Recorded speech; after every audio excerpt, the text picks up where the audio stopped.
the conviction of Elmer Stewart Rhodes for seditious conspiracy is on a charge of seditious conspiracy that doesn't involve Donald Trump. And I explained this factor before in saying that the prosecution well establishes that Stewart Rhodes himself had the specific criminal intent of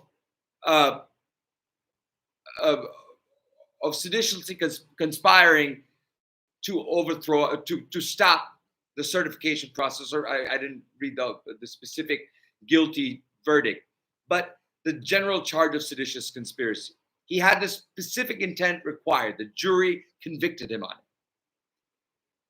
That is independent from any specific intent that Donald Trump would have in a seditious conspiracy to overthrow our government or delay, hinder any government proceeding. That set of facts will come from information that is gathered and evidence that is gathered by the DOJ and supplemented by information from January 6th committee on Donald's specific intent. So it is a wrong attenuation for anybody to imply or people to get from my videos that this conviction of Elmer Stewart Rhodes automatically implies that Donald Trump also committed seditious conspiracy. No, it is my personal belief that Donald Trump committed seditious conspiracy based on the observable facts presented to us so far. That has not been adjudicated in a court of law. That has not been brought in front of the fact finder, which is the district court, who will deal with the fact finding, and the jury, much like the jury in the Elmer Stewart Rhodes case, but not the same jury. It's not the same case.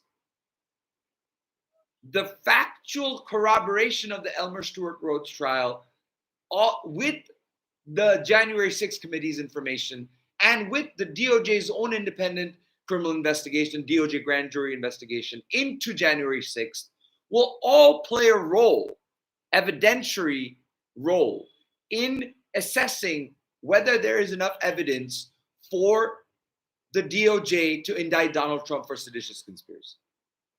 And looking at it as an observer from the outside and connecting these dots all together, it is increasingly difficult for me every day since November 10th, 2020, when I first issued the seditious conspiracy warning, that the DOJ won't indict.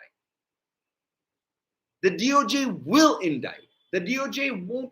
The evidence here is beyond a reasonable doubt, beyond any burden of proof